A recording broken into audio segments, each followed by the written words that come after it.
Bom dia, bom sábado.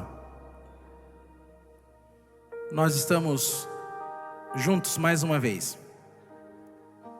E nesse sábado, em nome de Jesus, nós vamos adorar ao Senhor novamente, juntos.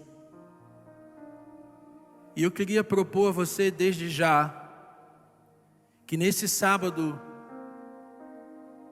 você tivesse diante dos olhos, claro, sempre, o amor de Deus por você. Isso não muda, isso é incondicional. Você já recebeu graça sem medida das mãos do Senhor, justiça, paz, perdão, eternidade, tudo isso é disponível para você por causa do amor de Deus. E se tem uma coisa que é certa você pode crer que Deus diz para você: você é meu filho e eu amo você. Não há dúvidas do amor de Deus. Mas imagine comigo, uma eternidade inteira dizendo para mim e para você: você é meu filho e eu te amo. Você é meu filho e eu te amo. Imagina você dizer eu te amo para alguém e não ter uma resposta de amor de volta. Já imaginou isso? Você fala para a pessoa 20, 30, 40 anos, eu te amo, e a pessoa faz assim,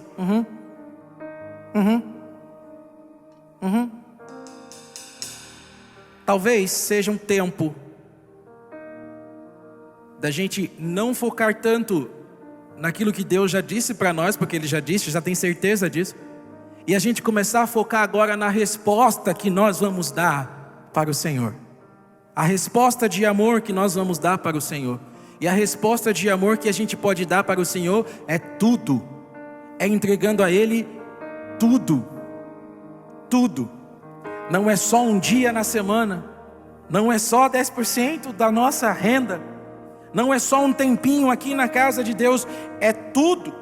É a vida inteira. Essa é a melhor e maior e única resposta de amor que Deus quer de nós hoje. Entregando tudo no altar dEle. Tudo diante dEle. Nessa manhã nós vamos instigar você, provocar você a responder ao Senhor da maneira como Ele quer ser respondido. Entregando a Ele a sua vida, tudo no altar. Você está na casa de Deus. Eu quero convidar você a se colocar em pé. Nós vamos adorá-lo agora, na beleza de sua santidade, respondendo a Ele aquilo que Ele nos deu, respondendo com amor, o amor que recebemos. Essa é a casa do Senhor, você aqui é bem-vindo. Fui convidado à mesa, larguei minhas defesas e vim reconhecer, não mereci estar aqui. Comigo trouxe amigos, felizes ou feridos, gente que escutou esse chamado e aceitou. E é tão bom saber que há lugar aqui. A graça nos chamou à mesa do Senhor. Há lugar na casa, há perdão na casa. Quando estamos juntos, nosso encontro é casa de Deus Pai. Há esperança na casa, recomeço na casa. Reunidos nele, nosso encontro é casa de Deus Pai.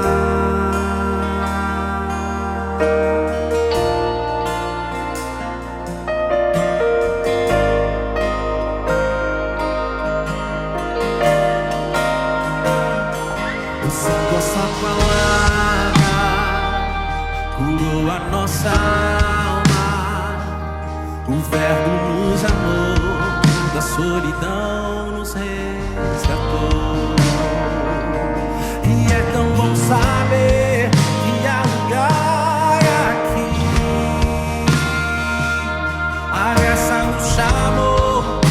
mesa do Senhor. Há lugar na casa, há perdão na casa. Quando estamos juntos, nosso encontro é casa de Deus Pai. Há esperança na casa, recomeço na casa. Reunidos nele, nosso encontro é casa de Deus. Há lugar na casa, há perdão na casa. Quando estamos juntos, nosso encontro é casa de Deus Pai. Há esperança na casa, recomeço na casa. Reunidos nele, nosso encontro é casa de Deus Pai, de Deus Pai, de Deus Pai, Deus Pai,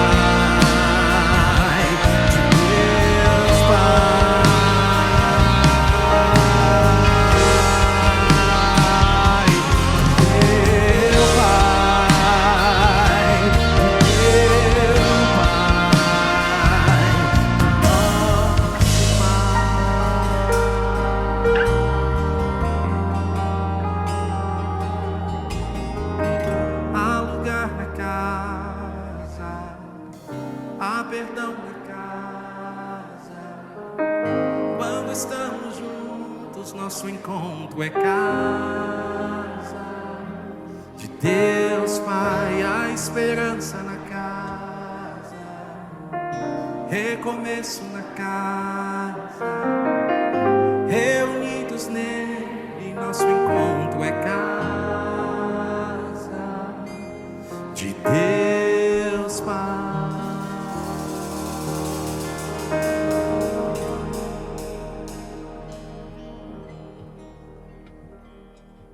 A Bíblia nos apresenta uma série de situações em que a oração se mostra como a melhor saída e às vezes como a única saída.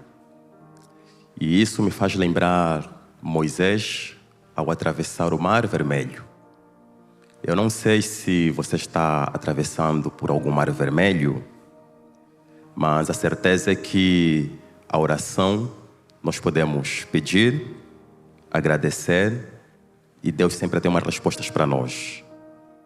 Eu lembro de uma música do compositor, ou pelo menos que escreveu a letra, o pastor Valdecir Lima. Aquela música diz falar com Deus. E o primeiro verso, quando diz que falar com Deus faz bem à alma, falar com Deus traz a paz, nos satisfaz, né? E isso me chamou muita atenção.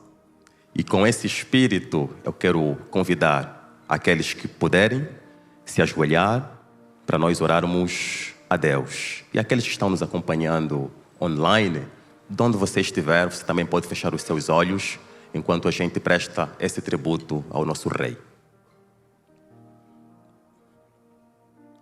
Amado Deus, querido Pai, muito obrigado pela vida, pela saúde, pela proteção divina que o Senhor nos concedeu durante a semana. Mais uma vez, estamos na Tua Santa Casa, com o propósito de Te adorar e bendizer o Teu santo nome. Temos muitas famílias aqui representadas. O Senhor sabe a dor de cada um, o Senhor sabe as dificuldades que cada um enfrenta. E por isso queremos pedir essa manhã que o Teu Santo Espírito venha tocar todo o coração de cada família aqui representada. Queremos, ó Pai, também pedir que neste clima já de adoração, que o Senhor venha preparar os nossos corações para que possamos receber a mensagem que será alimentada para nós, para que, ó Pai, no final desse dia, no final desse sábado, saiamos daqui diferentes do que nós entramos.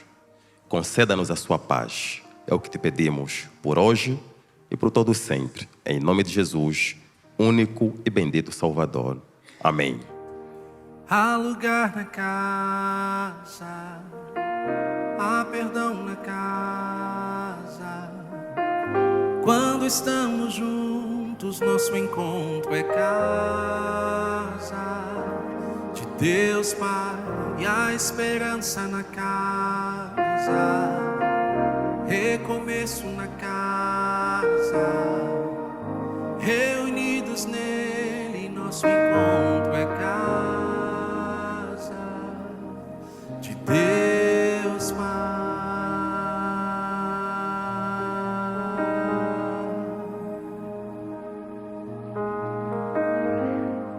Efésios 3:20 me conforta com o seguinte trecho de um verso: aquele que é capaz de fazer infinitamente mais do que tudo que pedimos ou pensamos, de acordo com o seu poder que atua em nós. Eu tenho certeza que quando nós ofertamos, o poder de Deus atua em nós. Alguns anos atrás, a minha vida virou de cabeça para baixo ao descobrir que meu marido tinha um tumor maligno no cérebro. E além do desgaste físico, mental e espiritual, veio também o desgaste financeiro. Na época nós tínhamos estabilidade, meu marido tinha uma empresa que prestava serviço no hospital. Mas com a notícia do tumor e enfrentar as rádios, quimioterapias, o hospital de maneira irregular cancelou o contrato. E nós nos vimos de uma hora para outra sem nenhuma fonte de renda. E nós naquele momento tínhamos que depender exclusivamente de Deus. Naquela situação de desgaste, eu fui cuidando das demandas do dia a dia e fui se esquecendo de cuidar de mim.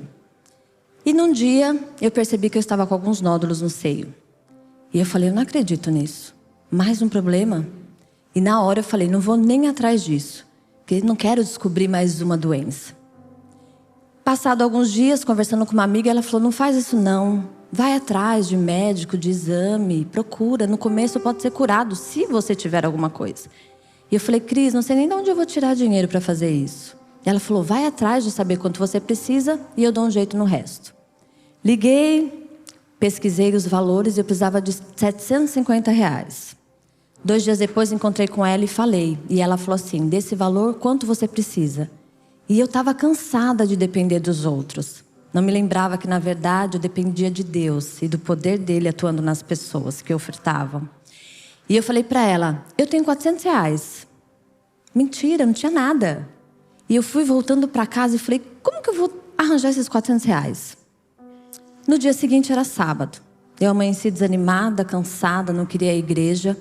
E minha filha falou, mamãe, vamos visitar outra igreja, um novo ar. Na nossa igreja as pessoas queriam saber como nós estávamos, queriam cuidar de nós, mas estávamos cansados de contar a nossa situação. E eu falei, não, Ju, eu estou tão desgastada que eu não quero encontrar gente nova, não quero ter que falar como está a vida. Vamos para a nossa igreja mesmo e a gente fica lá escondidinho. Quando eu cheguei na igreja, saí do carro e o pai de um amigo me abraçou para dar feliz sábado e eu senti a mão dele no meu bolso. A hora que ele se despediu, eu olhei, tinha uma nota de R$100. Fui atrás dele, dei uma piscadinha e um tchau para mim. Fiquei agradecida a Deus, mas ainda precisava de mais.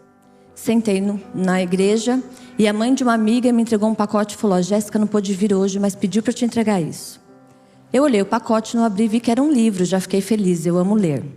Mas ao chegar na minha casa, eu abri o pacote e além do livro e uma dedicatória linda, lá dentro tinha R$300. Eu não tinha o dinheiro, mas eu sabia do que eu precisava. E o poder dele atuou nas pessoas de coração aberto a ajudar os outros. Nós temos essa oportunidade hoje, de ofertarmos e ajudarmos outras pessoas.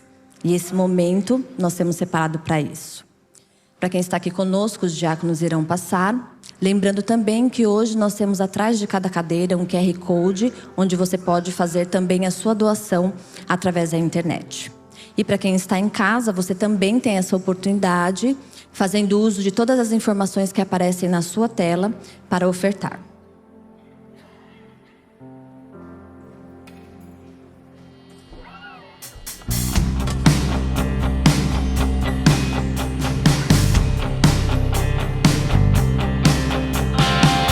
Nós temos força se estamos no Senhor, estamos no Senhor se estamos.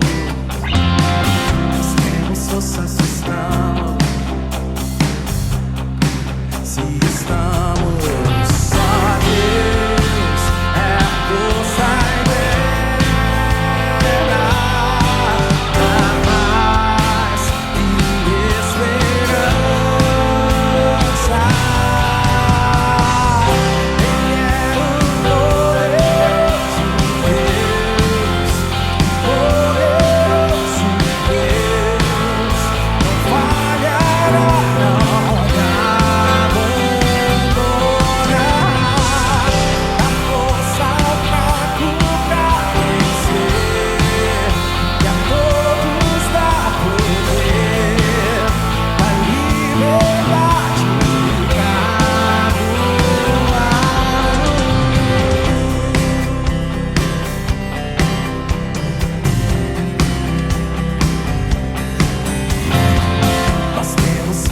estamos no Senhor, estamos no Senhor, se estamos no Senhor. Nós temos força se estamos no Senhor, estamos no Senhor, se estamos. Só Deus é força eterna, a paz e esperança. Vai, Ele é o poderoso Deus, poderoso Deus, não falhará, não me abandona. Dá força ao fraco pra vencer, e a todos dá poder, dá liberdade pra voarmos. Você vai, Ele é o poderoso, não falhará, não me abandona. Dá força ao fraco pra vencer, e a todos dá poder, dá liberdade pra voarmos. Ele é o poderoso Deus, poderoso Deus, não falhará, não me abandona. Dá força ao fraco pra vencer, e a todos dá poder, dá liberdade pra voarmos. Nós temos força se estamos no Senhor, estamos no Senhor, se estamos no Senhor.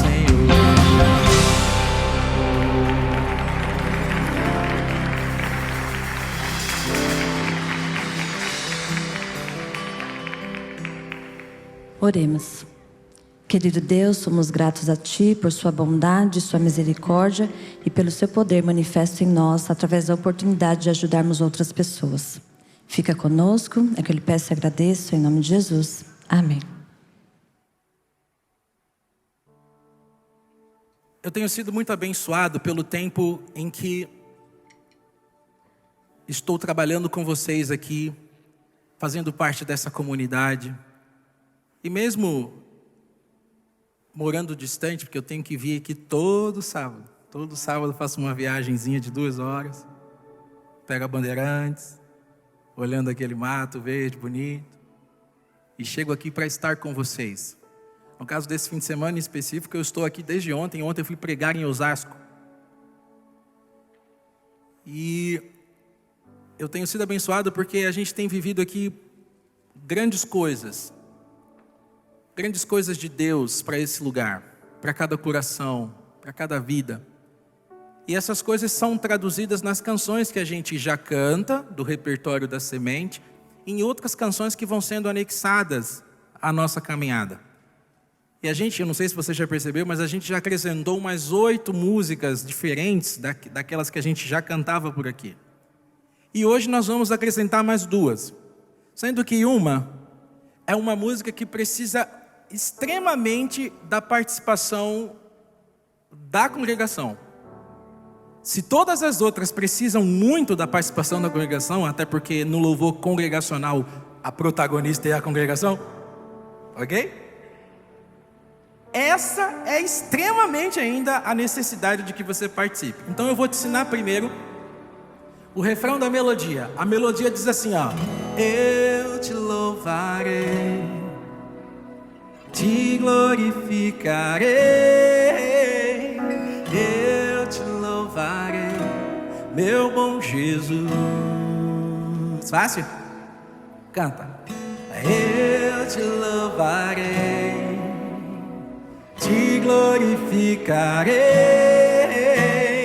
eu te louvarei, meu bom Jesus. Lindo. Pegou a melodia do refrão?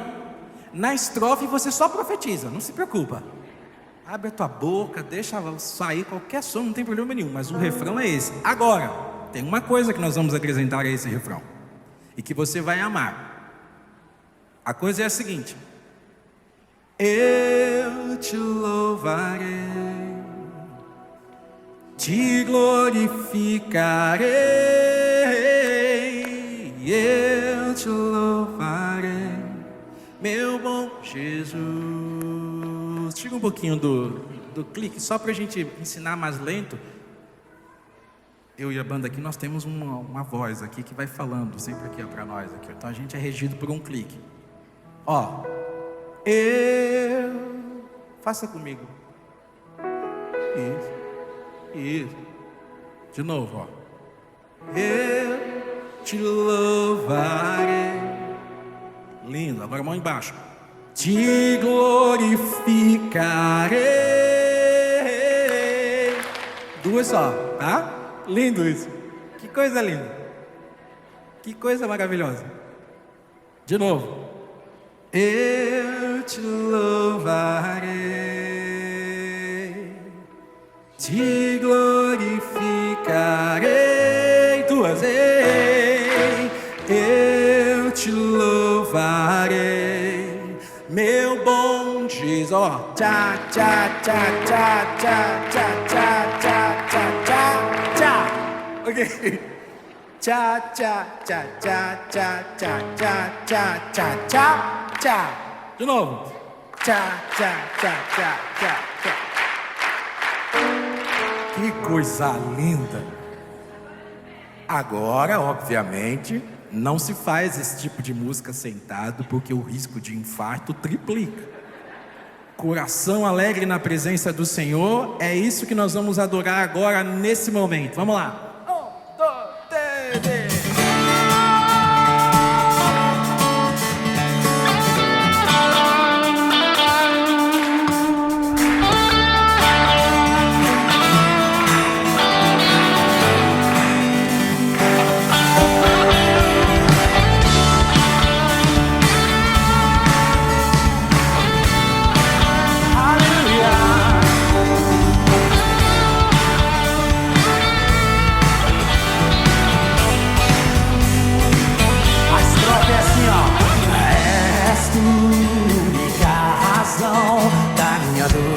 Ó Jesus, tenta cantar aí. És tu, única esperança que anelo ter, ó Jesus. Confio em ti, fui ajudado, tua salvação tem me alegrado. E hoje a gozo em meu coração, com meu canto te louvarei. Vai! E eu te louvarei, te glorificarei, e eu te louvarei, meu bom. De novo! E eu te louvarei,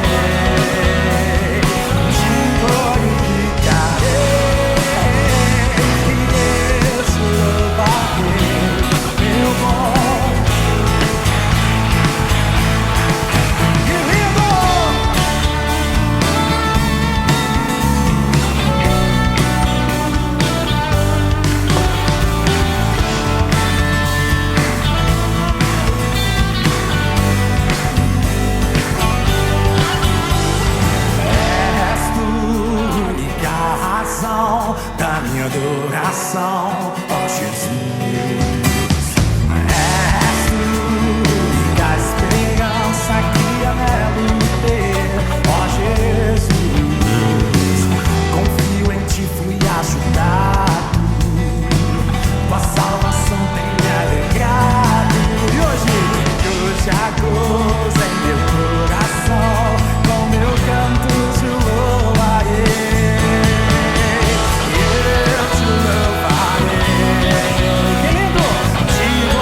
difícil essa música.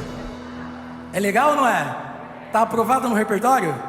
Mas agora é o seguinte, você vai identificar alguém que do seu lado, porventura, ficou tímido, ou não consegue, por questão de descompasso mesmo.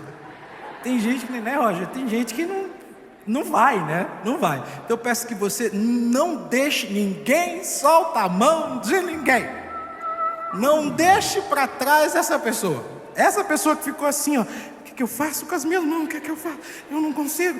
Você tem que resgatar essa pessoa agora. Então eu vou te dar uma chance. A gente vai voltar lá na ponte, certo? E você vai ensinar para essa pessoa.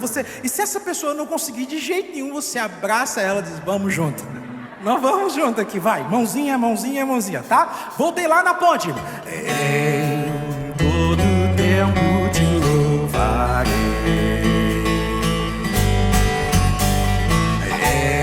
Em todo tempo te adorarei.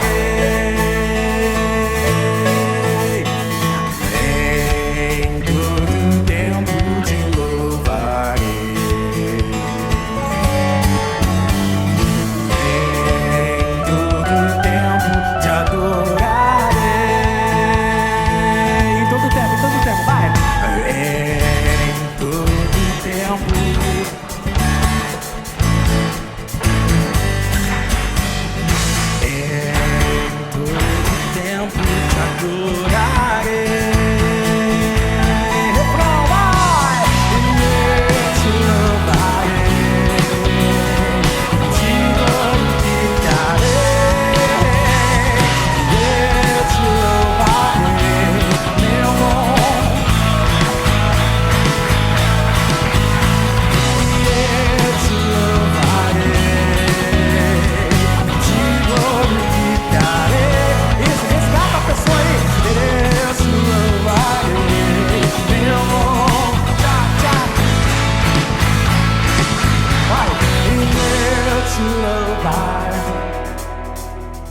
Te glorificarei, eu te louvarei, meu bom. Mais um! Eu te louvarei, te glorificarei, eu te louvarei, meu bom. Toma de novo!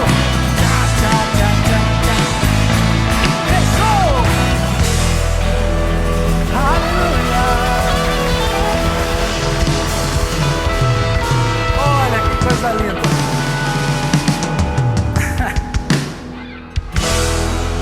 Eu fico feliz demais quando eu vejo uma congregação assim, cantando, adorando ao Senhor, com felicidade e sem uso de aditivos. Sem álcool, sem drogas, sem nada, Roger. É só amor pelo Senhor, é só a resposta de amor pelo que a gente recebeu. Esse é o louvor que Deus gosta de receber. Gente sincera, adorando, cantando. Eita!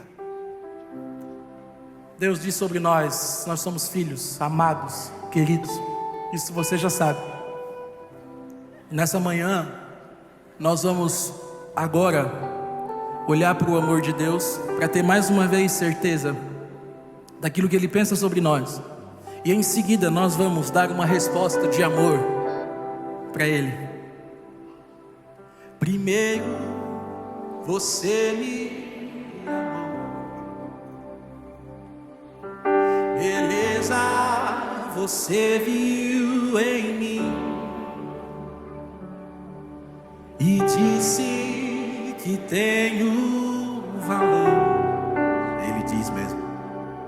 E que eu lhe faço sorrir. Você viu coragem quando tive medo, encontrou verdade em mim. O engano que vivi chamou de velho. Quem era fraco achou sincero. O amor existe em mim.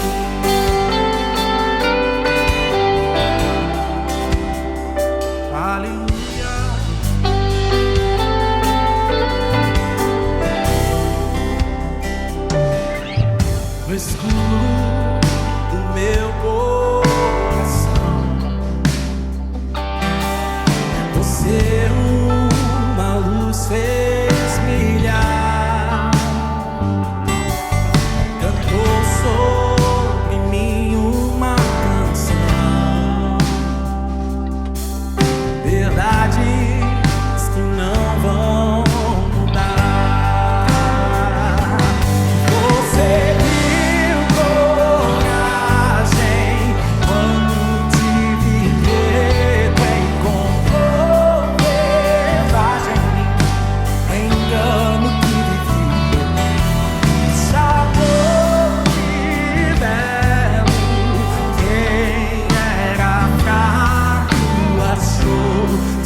palavras desse hino, dessa música, são baseadas em Sofonias.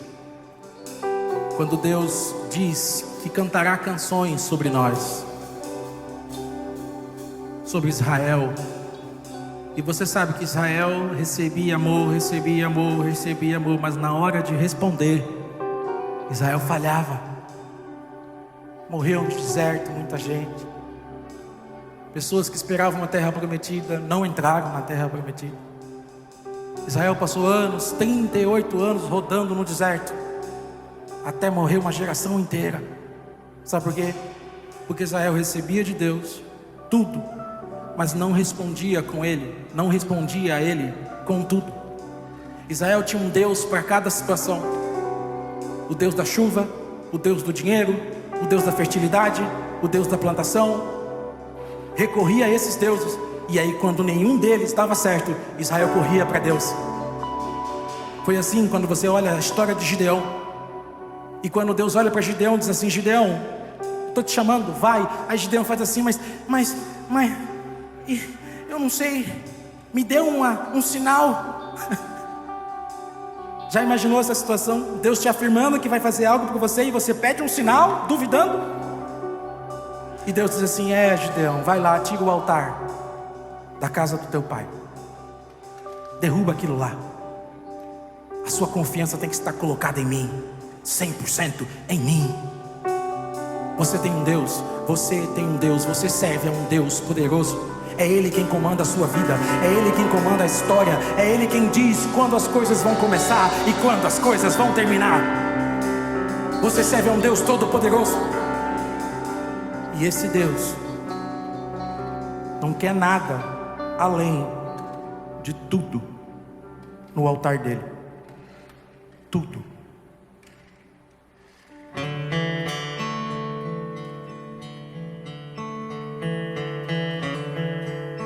Vamos dar essa resposta ao Senhor nessa manhã.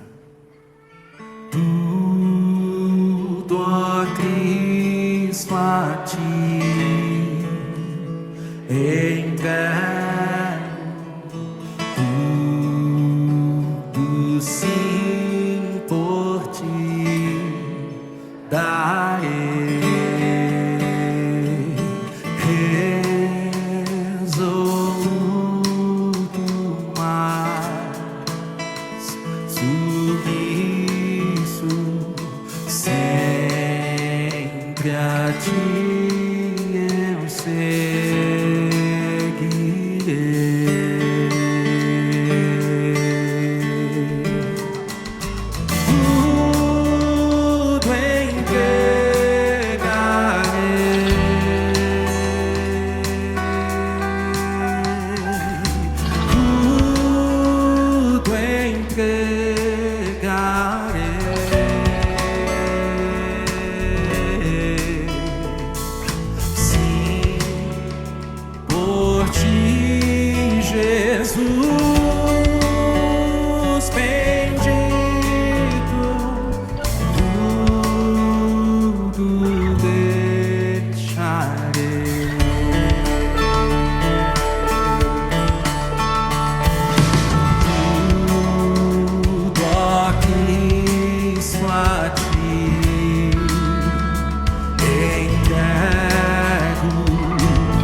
bendito.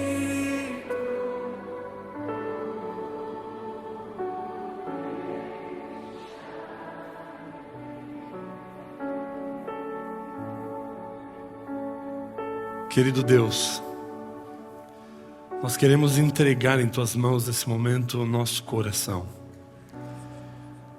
E juntamente com ele os nossos anseios, os nossos sonhos, aquilo que nos traz muitas vezes ansiedade, preocupação.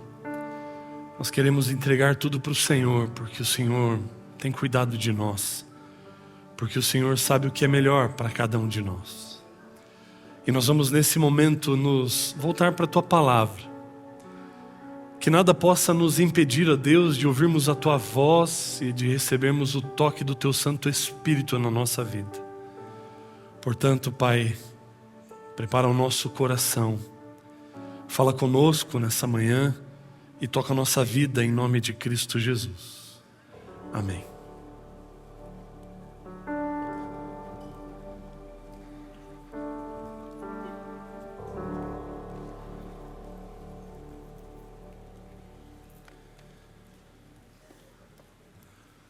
Bom dia, seja bem-vindo à Nova Semente.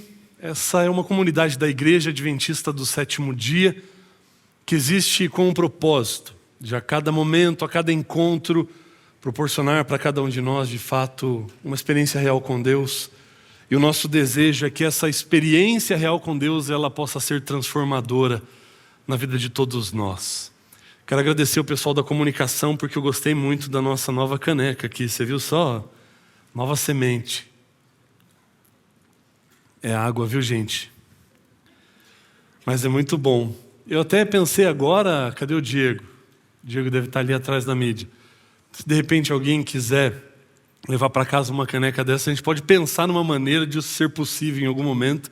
Eu vou querer a minha para levar para casa, certamente. Queridos, hoje nós estamos começando uma nova série. Essa série tem como título Paixão. Sou eu que mudo aqui mesmo? Muito bem. E nós vamos já, na verdade, nos encaminhar para a Páscoa. E você começa a perceber que a Páscoa está chegando quando você começa a ir ao supermercado e vê que já está cheio de ovo de Páscoa. E aí a gente já começa todos os preparativos, as crianças já começam a escolher o seu ovo ali. E cadê as crianças aqui? Eu queria perguntar para as crianças: Páscoa tem a ver, a essência da Páscoa tem a ver com chocolate, sim ou não? Hã? Sim ou não? Não, né? Então, o ovo que você ganhar eu estou aceitando, pode dar para mim aqui. Tá bom, mas de fato a gente vai começar uma jornada, uma caminhada que vai culminar na Páscoa, que será celebrada no dia 8 de abril. Eu gostaria de pedir para que você já vá preparando o seu coração também, porque no dia 15 de abril, nós teremos ainda em celebração da Páscoa uma cerimônia muito especial, que é a cerimônia da Santa Ceia. Então prepare o seu coração, salve essa data na sua agenda para você estar conosco e participar conosco desse momento. E nós vamos nos preparar para ele a partir de hoje. Nós vamos começar a caminhar rumo à cruz do Calvário. E nós vamos visitar alguns momentos da história da vida de Cristo Jesus, alguns encontros que ele teve antes de chegar ao Calvário, encontros emblemáticos, encontros que trazem para nós grandes lições. Nós vamos olhar para a vida dessas pessoas que tiveram esse momento com Jesus e vamos tirar grandes lições nessa série que tem como título Paixão. E para nós começarmos, então, eu gostaria de convidar você a abrir a sua Bíblia no Evangelho de João, no capítulo 3.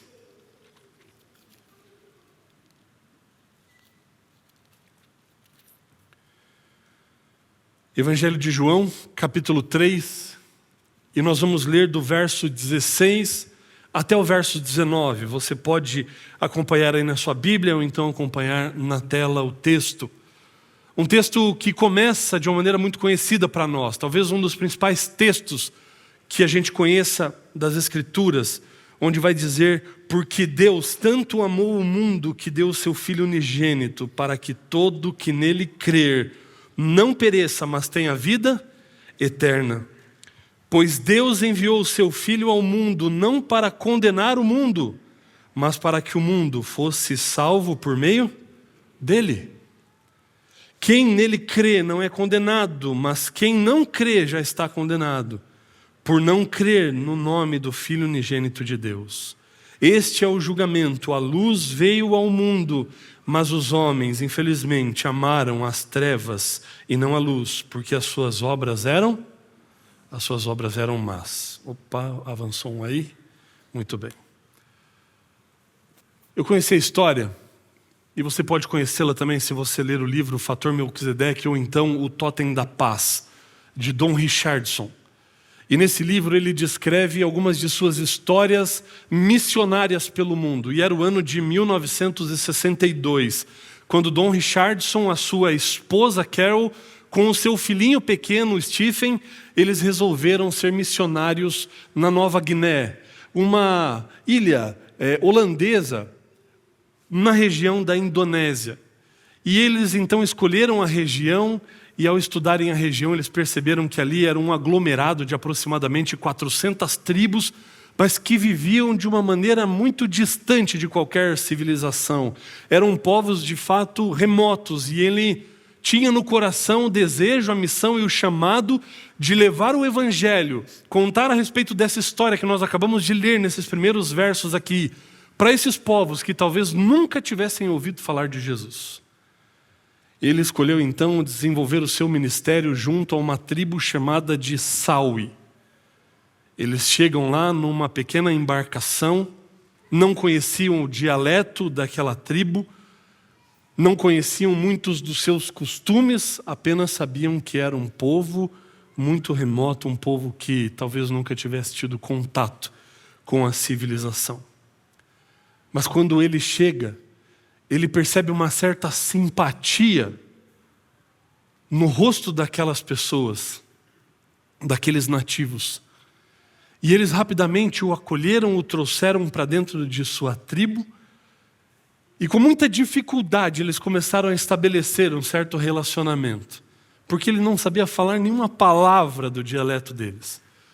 Ele começou através das mímicas, através dessa comunicação não verbal, orientá-los a fim de que eles começassem a elaborar algumas ferramentas, por exemplo, alguma espécie de machado, alguma espécie de facão, que facilitou muito a vida deles e o progresso deles, o desenvolvimento deles em algumas áreas, no que diz respeito aos abrigos, à caça, enfim, e eles começaram a estabelecer um certo vínculo. À medida que eles ficavam doentes, Dom e a sua esposa ajudavam eles a tratarem as suas doenças, os seus ferimentos, a cuidarem melhor das suas crianças. E de fato essa amizade ela foi se estreitando. E à medida que Dom ele ia ensinando eles nesses labores, no trabalho, ao elaborar as ferramentas, ele foi aprendendo um pouco mais a respeito do seu idioma. E ao aprender mais do seu idioma, ele descobriu que ali se tratava de uma tribo de canibais. E o nome Saui na língua deles significava aquilo que na verdade era o principal exercício deles, que significava caçadores de cabeças. Imagina o coração de Dom e da sua esposa como é que ficou agora. Nós estamos aqui, viemos parar no meio de uma tribo de canibais, e eles começaram a pensar o que não poderia ter acontecido com eles. E ele sentiu que realmente Deus estava conduzindo as coisas ali, e esse era o motivo pelo qual eles não tinham sido devorados ainda e mortos ali por eles. Eles tinham uma expressão que era como um mantra dentro daquela tribo de canibais. Esse mantra, traduzindo para o português, significava o seguinte: engordar com amizade para depois fazer a matança. Imagina Dom quando ele descobriu que esse era o lema daquela tribo. Engordar com amizade. Aí ele começou a entender por que da simpatia quando eles chegaram. Porque todos aqueles nativos os tratavam tão bem. E ele começou a ficar desconfiado. E agora? Em que momento que nós vamos virar a comida aqui? E ele começou a conviver, mas orando para que Deus desse oportunidade, para que ele pregasse o evangelho para aquelas pessoas ali daquela tribo. Para que eles pudessem conhecer o amor de Jesus e assim serem transformados pela graça que alcança e que transforma. Uma primeira dificuldade que Dom encontrou ali é que dentro do dialeto daquela tribo não havia nenhuma palavra que fizesse referência a Deus ou à divindade. Então ele precisava criar esse conceito também na mente daquelas pessoas. E um caminho que ele achou para poder fazer isso, para trazer a consciência do divino, foi contar de fato a história do Evangelho. A história desse Jesus que veio para salvar o ser humano, para morrer no nosso lugar. Quão grande não foi a surpresa de Dom quando ele começou a contar um dia a respeito do relacionamento de Jesus com seus discípulos, com as pessoas, e foi se encaminhando para a história da cruz, para aquilo que Jesus fez no Calvário. E antes de chegar no momento do Calvário, ele começou a contar a respeito dos 12 que estavam na ceia, mas de que Jesus já previa que um deles iria traí-lo, e esse alguém era Judas. E quando ele conta que Judas deixou os discípulos ali na mesa e foi até os sacerdotes e as autoridades da época para vender Jesus para eles, para arquitetar um plano de entregar Jesus para as autoridades, para ser morto e crucificado, para ser condenado por eles, a surpresa de Dom foi que todos aqueles homens que estavam ouvindo essa história começaram a vibrar e começaram a comemorar. E ele, não entendendo o porquê da reação deles, não, mas espera aí, o que ele fez foi ruim, o que ele fez foi mal, ele traiu um amigo dele. E cada vez que ele tentava explicar isso, os saues eles vibravam ainda mais. É isso, Judas é o cara. Judas é uma grande personalidade, porque ele conseguiu trair alguém depois de ter vivido tanto tempo com ele.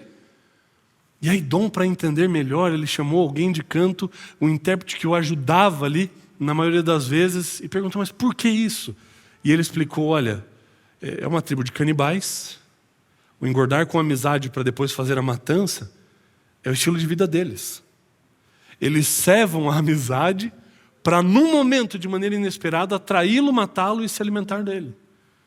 Então, essa tribo, dentro da sua cultura, ela tem a traição num elevadíssimo conceito. E aí, Dom, se deparando com isso, ele pensou, e agora? Como é que prega o Evangelho? Como é que fala de Jesus para uma cultura como essa? Para alguém que tem em Judas essa figura de alguém exemplar, de alguém cujas atitudes devem ser replicadas, alguém que se tornou referência para eles. Como é que você prega o Evangelho? Num contexto assim. E aí Dom vivia nessa angústia e nessa tensão de imaginar que a qualquer momento ele poderia se tornar o alimento, mas também na angústia e no desafio, diante do desafio de como pregar o Evangelho para pessoas com essa cultura e com esse pensamento. Pessoas que veneravam a atitude de Judas, o traidor. E o primeiro personagem que nós vamos analisar durante essa trajetória rumo à cruz é Judas. Não é muito comum nós ouvirmos um sermão sobre esse personagem. Será que ele tem, de fato, muitas coisas para nos ensinar? Será que ele é um exemplo de alguma coisa? E nós vamos procurar, nessa série, buscarmos a relação de Jesus com personagens que não são tão comuns de serem analisados ou pregados, de serem estudados. Mas o nosso primeiro personagem é Judas.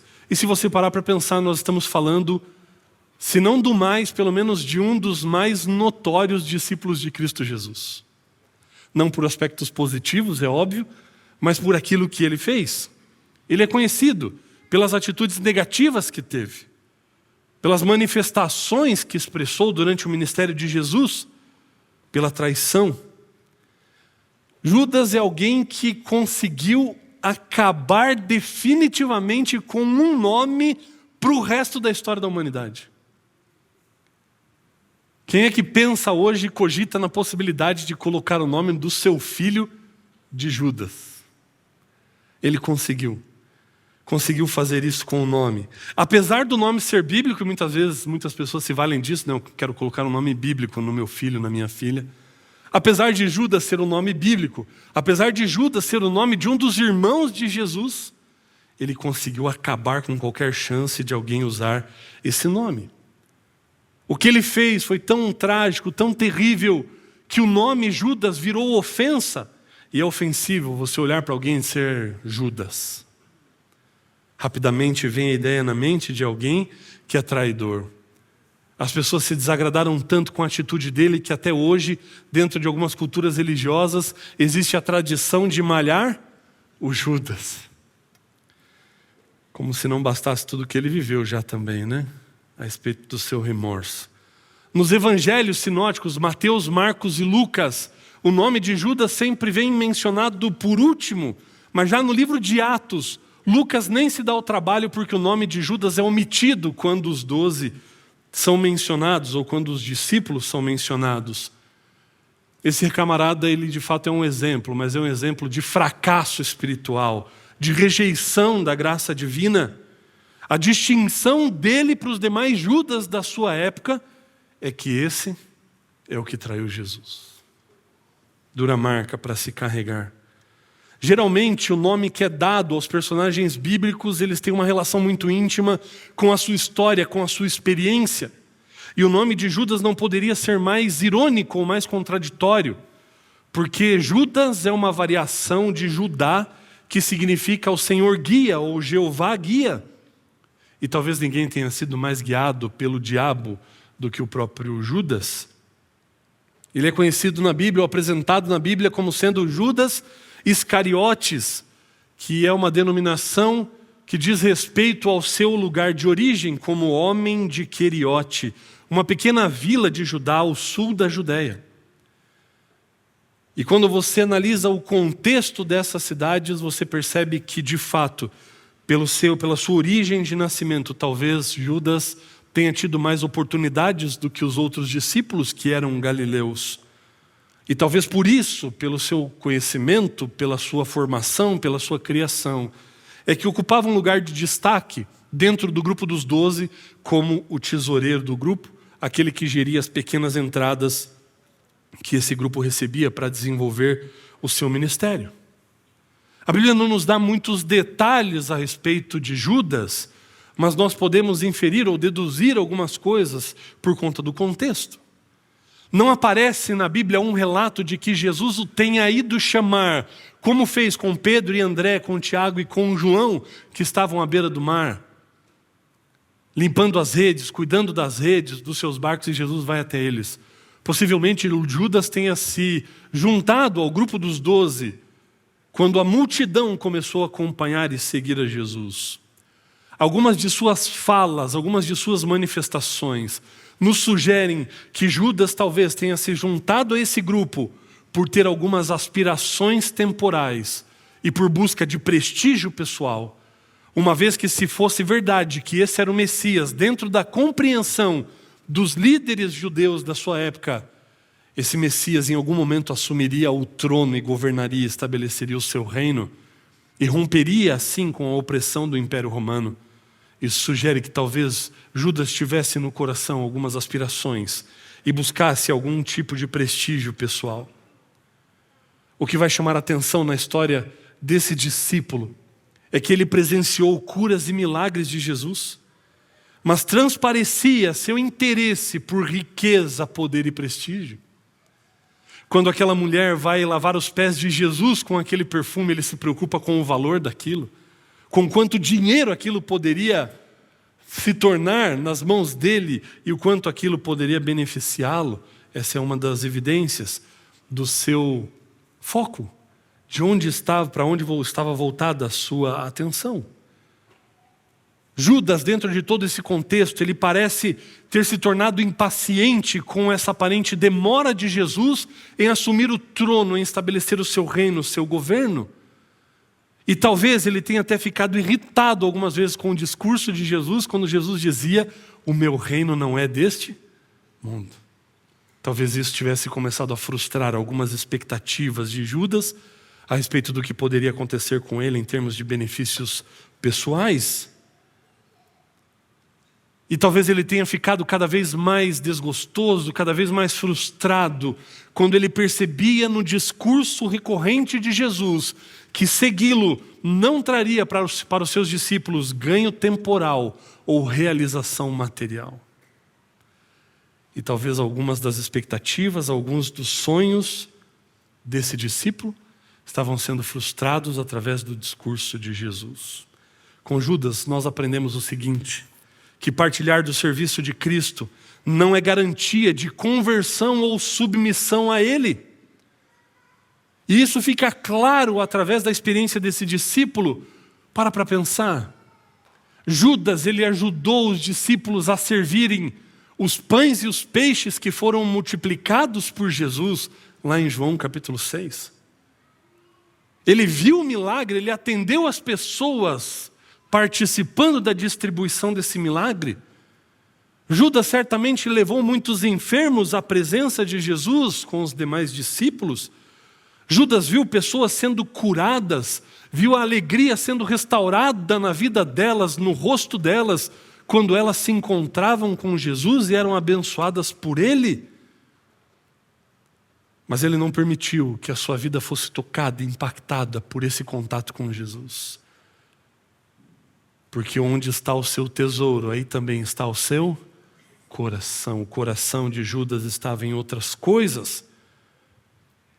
Cegado pelos seus próprios interesses, ele não percebeu isso, algo muito importante. Quando a nossa natureza não se submete ao poder divino, a dureza do nosso coração neutraliza os efeitos da graça. A dureza do coração de Judas, a não submissão ao poder divino, a não submissão ao plano redentor de Cristo Jesus, endureceu de tal maneira o seu coração, que ele acabou em sua vida neutralizando todos os efeitos da graça. A vida de Judas serve para nós como um exemplo daquilo que não devemos fazer. Como está o teu coração? Onde está o teu coração? Por que é que você está aqui? O que é que você tem buscado? Por que é que você se diz cristão? Por que é que você faz o que faz? Você é motivado pelo quê? E eu gostava muito de uma aplicação que o pastor Amin Rodor, e essa série também está baseada num dos seus livros, O Drama da Paixão. Mas na sala de aula, ele foi nosso professor no seminário, na sala de aula ele dizia muitas vezes, olha, você pode passar a maior parte do tempo na garagem da sua casa, você pode mudar o seu quarto para lá, levar a sua cama e dormir todas as noites na garagem da sua casa. Você pode começar a fazer as suas refeições na garagem da sua casa, mas isso nunca fará de você um carro. Assim como você vir à igreja, assim como você fazer muitas coisas, pelo simples fato de você fazê-las, realizá-las, isso não fará de você um cristão. Dependendo dos interesses que você tem, da motivação que você tem, de onde estiver o seu coração, você pode, através da dureza do seu coração, estar neutralizando os efeitos da graça na sua vida. O que é que você tem buscado? Por que é que você está aqui? Você pode muito bem, assim como Judas, apenas buscar a presença de Deus, estar perto de Deus, para receber benefícios pessoais, para atender através dele interesses que são passageiros e que são terrenos, assim como Judas. Por isso nós precisamos fazer uma coisa que Judas aparentemente não fez, que é olhar para dentro de nós mesmos e entendermos qual é de fato a nossa condição. Jesus conhecia o coração de Judas, sabia para onde Judas estava se encaminhando, sabia que no seu coração Judas corria um sério risco de fechar toda e qualquer porta para Jesus Cristo poder acessá-lo. Mas Jesus, mesmo assim, conhecendo o coração de Judas, buscou salvá-lo até o último momento da vida dele, permitindo que ele fizesse parte dos 12 durante todo o seu ministério. Na última ceia, quando Jesus, naquela quinta-feira à noite, vai cear com os seus discípulos, o lugar era emprestado, não havia anfitrião, o costume era que o anfitrião recebesse os seus convidados e lavasse os pés deles quando eles entrassem. Mas não há anfitrião, e aí os discípulos, quem sabe pensando quem é que vai, quem é que não vai, e Jesus vai. E Jesus vai lavar os pés dos discípulos e vai lavar os pés de Judas. Você já parou para pensar nesse encontro? Jesus, com a sua onisciência, sabendo de tudo que está para acontecer. Mas Jesus vai dar para esse discípulo mais uma chance de olhar para dentro de si e se arrepender dos seus pecados e dos seus maus caminhos. Essa atitude de Jesus, de lavar os pés de Judas, de permitir que ele faça parte dos 12, e de um outro momento que ainda vai acontecer entre os dois no Getsêmani, que nós já vamos mencionar, Jesus lança por terra qualquer doutrina da predestinação, em que algumas pessoas pensam que Deus destinou uns para a perdição e outros para a salvação, e de que isso já está determinado, não há nada que se possa fazer. As atitudes de Jesus mostram justamente o contrário. O que Jesus faz aqui apontando que um dos 12 é o traidor não é predestinação, mas é presciência de Cristo. Ele apenas está antevendo e descrevendo o que vai acontecer, mas ele não determinou que fosse assim. E o que deixa isso bem claro é o fato de Jesus insistir com Judas, lavando os pés de Judas, trazendo Judas à consciência. Porque pare e pensa comigo, você já viu Jesus fazer alguma coisa sem propósito? Você já viu Jesus fazer alguma coisa à toa? Isso não combina com Jesus.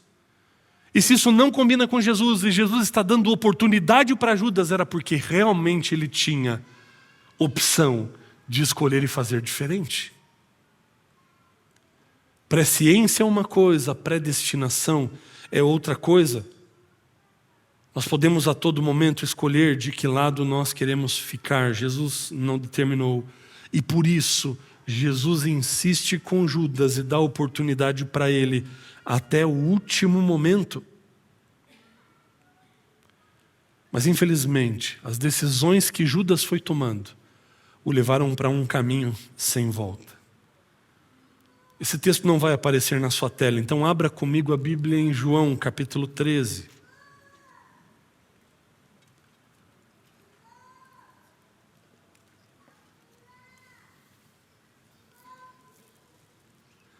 Olha só que triste realidade acontece com Judas. Evangelho de João, capítulo 13, verso 27. Então logo Judas comeu o pão, Satanás entrou nele. O que você está para fazer, faça depressa, disse-lhe Jesus. Olha que caminho. A dureza do coração dele o levou a uma condição que Satanás começou a dominar todas as suas atitudes, toda a sua vontade.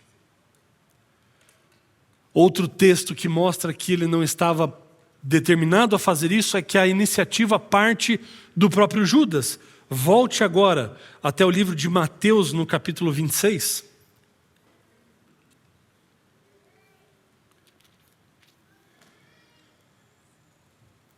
Mateus, capítulo 26, e nós vamos ler os versos 14 e 15. E esse verso vai mostrar para nós a intenção do próprio Judas, como essa atitude parte dele mesmo. Mateus 26, 14 e 15. Então um dos 12, chamado Judas Iscariotes, dirigiu-se aos chefes dos sacerdotes e lhe perguntou: o que me darão se eu o entregar a vocês? E lhe fixaram o preço, 30 moedas de prata. Vá agora até o verso 47.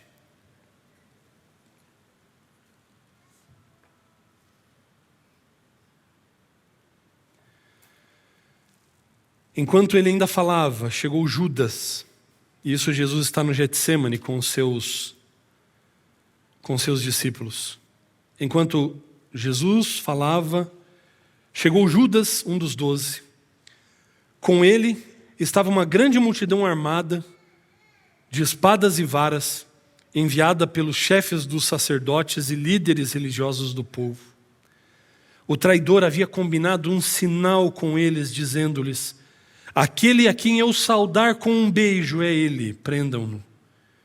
Dirigindo-se imediatamente a Jesus, Judas disse: salve, mestre, e o beijou. Jesus perguntou: amigo, o que o traz? Então os homens se aproximaram, agarraram Jesus e o prenderam.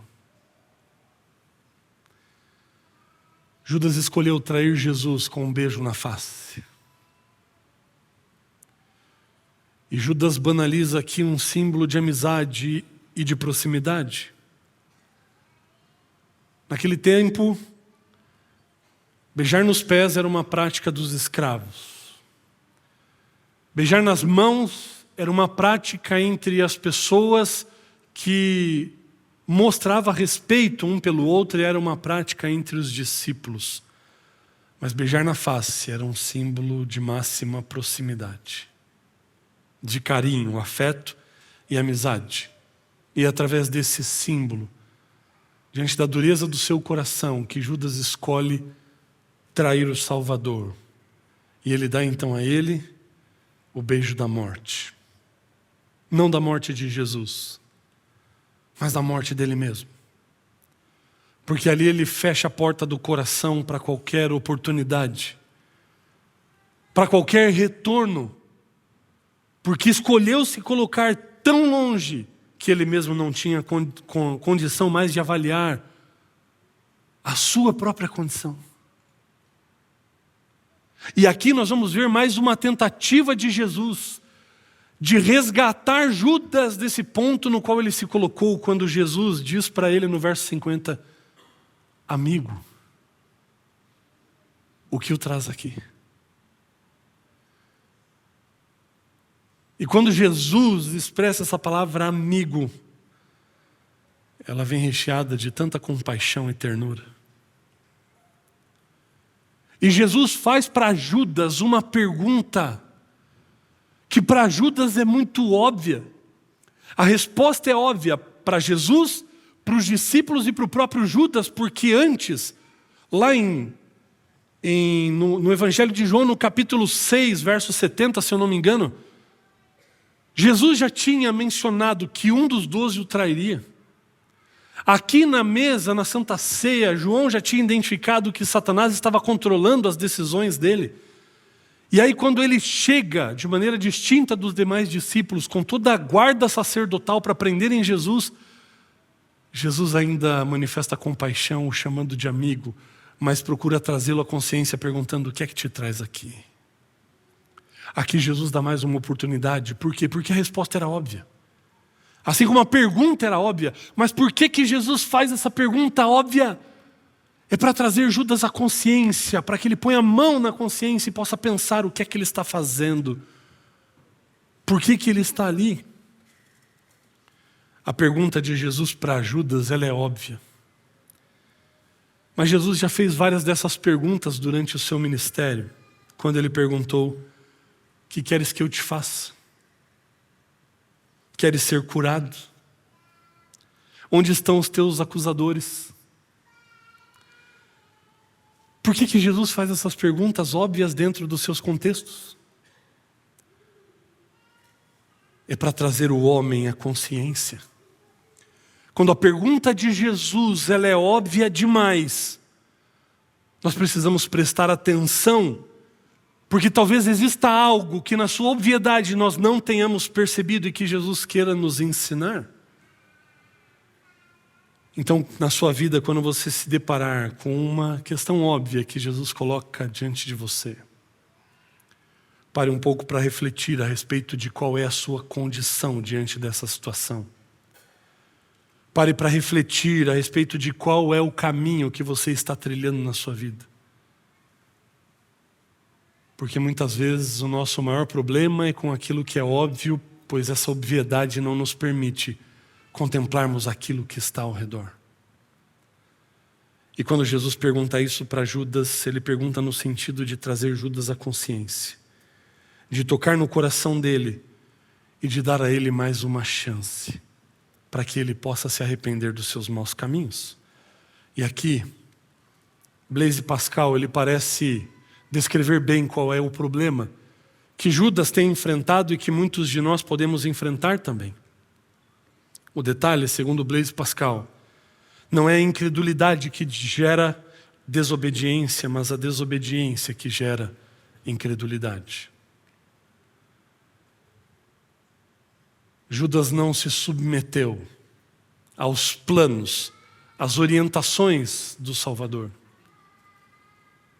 E essa vontade de não mudar, de permanecer como estava, o levou à incredulidade completa e o colocou numa condição de neutralização da graça de Cristo Jesus na vida dele. Judas fechou seu coração e não permitiu que Jesus o transformasse. Buscou seus próprios interesses e colocou isso acima de tudo. Ele estava tão disposto a alcançar riquezas na terra que ele perdeu o maior tesouro do céu. Porque estava cego por conta dos seus próprios interesses. E ele colheu os frutos da escolha dele.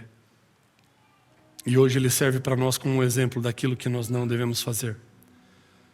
De um caminho que nós não devemos trilhar. Porque esse caminho endurece o coração. Esse caminho neutraliza o efeito da graça. E a conclusão desse caminho, segundo o próprio Salomão já disse, há caminhos que parecem direito, mas ao final são caminhos de morte. O caminho de Judas foi um caminho de morte. E o Dom, o nosso missionário, ele estava diante daquela tribo de canibais, caçadores de cabeças, que cevavam com amizade para depois fazer a matança, que veneravam Judas, e ele estava diante desse grande desafio: como é que eu vou pregar o evangelho para essas pessoas? Como é que eu vou tirar isso do coração deles e mostrar o que Cristo Jesus pode fazer e propor para eles um estilo de vida mais sublime, melhor? E ele não via a oportunidade dentro daquela cultura que venerava a traição, que enaltecia a figura de Judas por ter traído alguém tão próximo a ele. E ele começou a orar: Senhor, me ajuda. Me dá a oportunidade de reverter isso na cabeça desse povo. Me dá uma chave, me dá um gancho, me dá uma oportunidade, me dá uma brecha de eu entender alguma coisa dentro dessa cultura que eu possa dirigir isso para o Senhor e apresentar o Senhor para esse povo. Eles eram canibais. Havia inúmeras tribos ao seu redor que tinham a mesma prática. E eles se degladiavam constantemente. Dom vai relatar nos seus livros inúmeras vezes quando ele se trancava dentro da sua cabana com a sua esposa e o seu filhinho, com medo, vendo pessoas caindo mortas por flechadas ali na porta da sua casa, o sangue derramado por todo o redor. E ele temendo pela sua própria vida. E isso era constante. E vivendo na tensão também de imaginar que em algum momento ele poderia ser o amigo que seria traído e seria morto por eles. Ele não aguentava mais. A sua família não aguentava mais. A sua esposa estava grávida do seu segundo filho. E então ele chama os líderes dessa tribo e vai dizer para eles: olha, eu vou embora daqui. Não há condição mais para continuar aqui.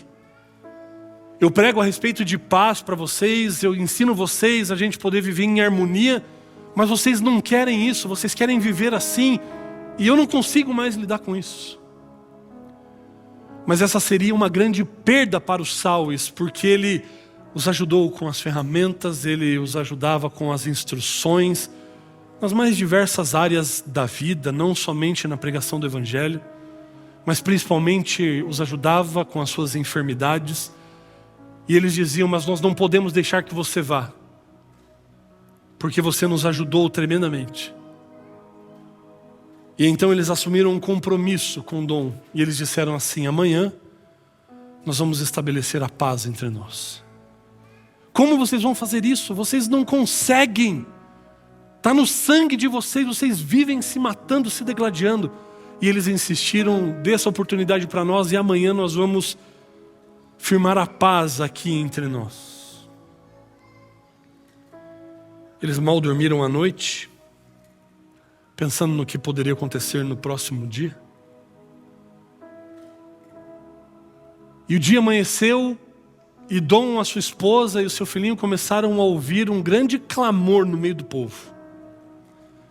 Uma murmuração, sons de choro, de lamento. E Dom vai para a varanda da sua casa, de onde ele tinha uma percepção de quase toda a tribo. E ele observa que dentre os nativos, um homem chamado Mahaim, ele está caminhando na direção de uma outra tribo chamada de Camur. E ele leva um dos seus filhos nas costas. E a sua esposa, a esposa de Mahaim, vem chorando atrás, desesperada. E Dom fica apreensivo com aquilo que está acontecendo, e ali da varanda da sua cabana ele contempla aquela cena, tentando entender por que o homem caminha com o seu filho na direção da outra tribo, e vendo o desespero da mãe daquela criança correndo atrás deles, e de repente ele vê que Siado, que é o nome da esposa de Mahanaim, ela consegue tomar o filho das costas do seu esposo e ela sai correndo de volta para o meio da sua tribo. E nisso um dos filhos do casal também se aproxima da mãe e a ajuda a correr ainda de maneira mais veloz do seu pai. E ela abraça o seu filho fortemente no colo e ela produz ali palavras que eram para o Dom ininteligíveis ali, ele não entendeu o que ela dizia, mas ele percebeu nas palavras do outro filho daquele casal, expressões no sentido de você não vai levá-lo, ele não vai sair daqui. Enquanto isso está acontecendo dentro da tribo de Hanaim, na tribo de Camur agora começa um outro clamor semelhante àquele. E quando ele olha para lá, ele vê um homem chamado Sinal pegar o seu filho, e esse homem chamado Sinal entrega o seu filho para o seu irmão chamado Atai, e Dom pode ouvi-lo dizer as palavras: eu não tenho coragem de entregá-lo, faça isso por mim. E enquanto o Atai, o irmão de Sinal, leva o seu sobrinho agora em direção à tribo de Mahanaim, os olhos daquele menininho se fixam no seu pai, Sinal, que fica parado ali em choque, olhando para o seu filho. E daqui a pouco a esposa, Sui, começa a chorar desesperada também, porque está vendo o seu filho sendo levado em direção da outra tribo. Mas os olhos do menino e do pai não se desconectam e o pai não aguenta. E ele sai correndo na direção do seu filho, tira o seu filho do colo do tio e diz bem alto: eu não tenho coragem de fazer isso, eu mudei completamente de ideia. Enquanto essas cenas estão acontecendo, Dom percebe que um outro homem chamado Caio, na tribo de Camur, ele sai correndo de perto de onde os seus amigos estavam, e ele vai correndo sozinho, disparada, na direção da sua casa. A esposa de Caio ficou ali, perto dos amigos, e ela não cogitou qualquer possibilidade, porque eles tinham apenas esse filhinho, que estava descansando ainda na cabana, e ela pensou que pessoas que pudessem fazer isso, seriam pessoas que tivessem pelo menos mais de um filho. Mas de repente ela percebe que Caio está saindo da sua cabana com o seu filho no colo, e ele sai correndo em disparada em direção à tribo Mahanaim. Quando ela percebe o que a sua esposa estava fazendo, e que não era uma simples casualidade de ele estar com o filho no colo, ela sai correndo desesperada, mas ela acaba se atolando no meio de um lamaçal, e ali mesmo ela chora em desespero. E Dom está ali na varanda da sua casa olhando para aquela cena, e ele volta o seu olhar para dentro da sua casa. Ele vê a sua esposa na janela segurando o seu filho Stephen no colo, apertando ele bem juntinho do peito. E quando Dom olha para as demais famílias das duas tribos, as suas mães estão com os seus filhos no colo, apertando eles junto ao peito, enquanto Caio sai correndo na direção da tribo de Mahanaim.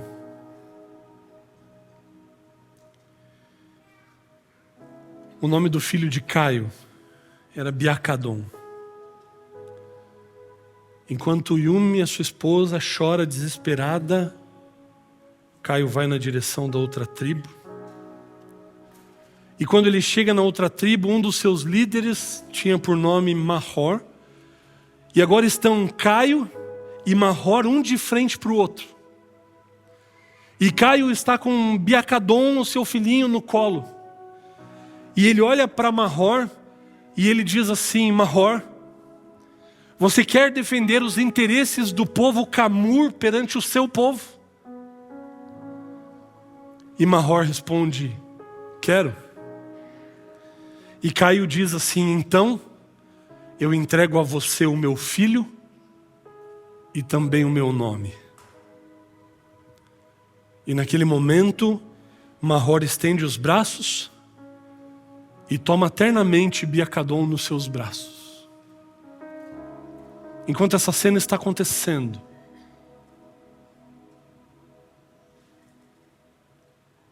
o outro homem, Haenan, aquele primeiro que tinha saído com a criança nas costas, ele se aproxima dos dois e diz agora para Caio, e diz assim: Caio, você está disposto a defender os interesses do povo Mahaen no meio do seu povo?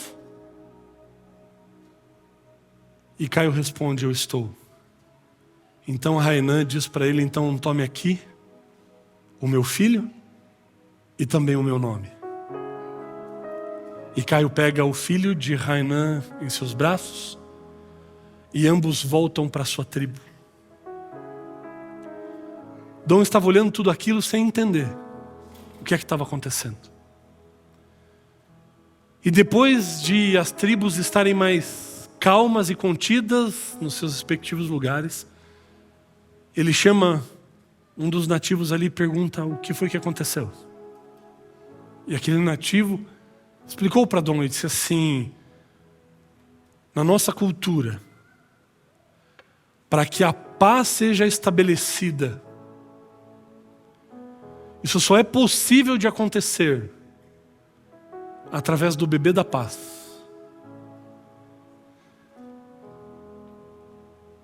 E ele vai perguntar: mas o que é o bebê da paz? O bebê da paz é a criança que é ofertada para outra tribo com uma proposta de paz. E a ideia é que a outra tribo cuide dessa criança, e enquanto essa criança viver, a paz estará selada entre os povos. E foi dessa maneira que as duas tribos, de Mahaen e de Camur, selaram a paz nos dias em que Dom, sua esposa e seus filhos continuaram ali com eles. E quando Dom entendeu isso, ele viu ali a resposta de Deus às suas orações. E ele entendeu: está aqui a chave para eu poder pregar a respeito de Jesus para esse povo, que até então venerava a traição, passaram a ter Judas como uma das suas referências. E um dia Dom reuniu todas aquelas tribos e recontou para eles a história do Evangelho. Alguns ainda vibravam com a figura de Judas que traiu Jesus. Mas Dom continua a história e vai dizer que esse Jesus caminhou até a cruz e deu ali na cruz a sua vida. Dom vai explicar para eles que quando Jesus fez isso, ele era o que João 3,16 diz: aquele que foi enviado por Deus. E Dom apresenta para aquelas tribos Jesus Cristo como sendo o bebê da paz. Assim como Caio, que tinha apenas um único filho, Deus enviou o seu filho unigênito para salvar. E Dom apresentou para aqueles nativos Jesus Cristo como sendo o bebê da paz, dado por Deus para fazer paz com o ser humano. E quando eles entenderam isso, quando eles entenderam que Jesus era o bebê da paz, uma grande reviravolta aconteceu na compreensão deles da história. Porque eles manifestaram para Dom que dentro da cultura deles, que exaltava a traição, a trapaça, o maior de todos os delitos que poderia acontecer era alguém trair o bebê da paz. E ali eles entenderam o que Judas realmente fez,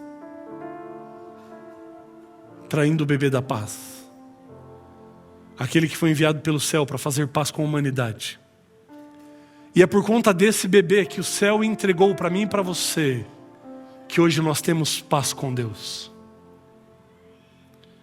Qual caminho você tem trilhado? De repente a pergunta que Jesus fez para Judas pode ser feita a mim e a você. O que é que te traz aqui? Por que é que você está aqui? Quais são as tuas motivações? O que é que vai dentro do teu coração? O que é que você está buscando de fato? E é extremamente necessário que a gente possa ter consciência dessa pergunta que Jesus está fazendo, porque nós podemos estar aqui por tantos motivos, que podemos entrar e sair da mesma maneira, que podemos nos colocar na presença de Jesus, e isso pode não ter o efeito na nossa vida por conta dos nossos anseios, dos nossos interesses, por conta do nosso coração. O que é que te traz aqui, amigo? Você tem consciência da sua condição? Olha para dentro do teu coração e deixa Jesus transformar você. Judas não permitiu que isso acontecesse. O remorso tomou conta da vida dele e ele não suportou viver sem Cristo Jesus. Não ande por esse caminho. Abra o teu coração. Deixa a luz do céu entrar. Deixa Jesus transformar você. Através da contemplação da pessoa maravilhosa de Cristo Jesus, deixa Ele aperfeiçoar você, para que você seja cada dia mais semelhante a Cristo Jesus. Ouça essa música, enquanto Daniel canta. Olha para dentro de você e abre o teu coração para Jesus.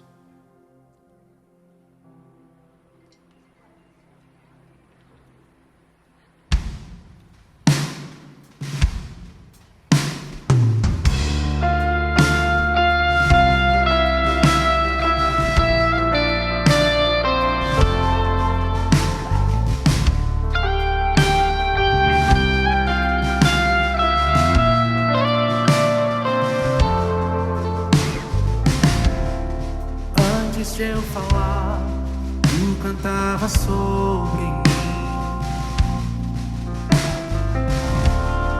Tu tem sido tão bom pra mim. Antes de eu respirar, sopraste tua vida em mim. Tu tem sido tão, tão bom.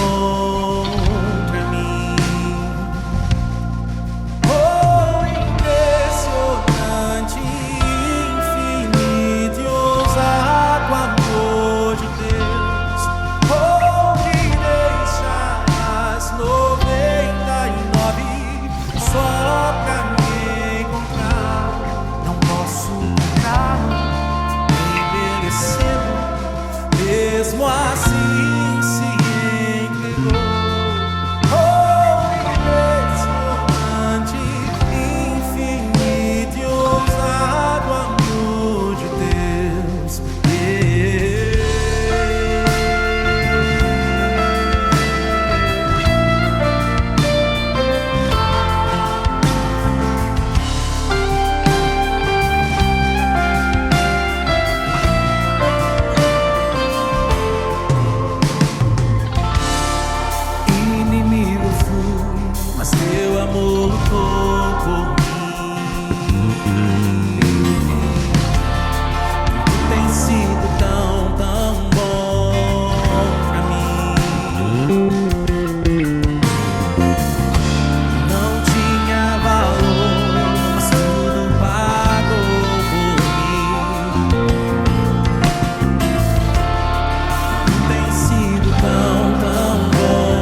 destrói as mentiras pra me encontrar.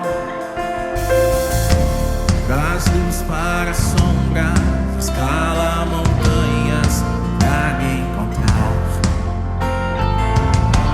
Derruba muralhas, destrói as mentiras pra me encontrar. Traz luz para sombras, escala montanhas pra me encontrar. Derruba muralhas, destrói as mentiras pra me encontrar. Canta igreja, traz luz para sombras, escala montanhas pra me encontrar. Derruba muralhas, destrói as mentiras pra me encontrar. Oh, impressionante, infinito, ousado amor de Deus.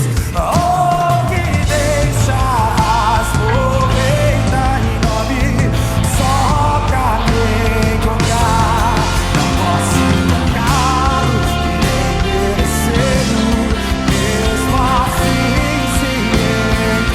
Oh, impressionante, infinito, ousado amor de Deus. Oh, impressionante, infinito, ousado amor de Deus. Oh, que deixa as 99 só pra me encontrar.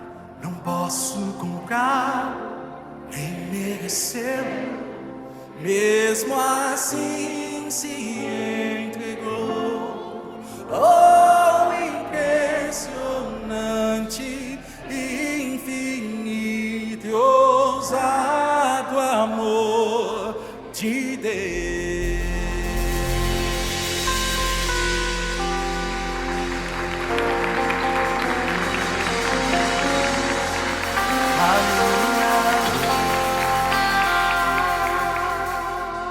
Ora comigo. Querido Deus, muito obrigado por Cristo Jesus, o bebê da paz, que veio trazer paz entre os homens e o Senhor, entre a terra e o céu. Muito obrigado pelo sacrifício na cruz do Calvário. Muito obrigado porque ninguém, absolutamente ninguém, foi predestinado à perdição, senão todos nós temos a oportunidade da salvação no nome que está acima de todo nome, Cristo Jesus, o nosso Salvador.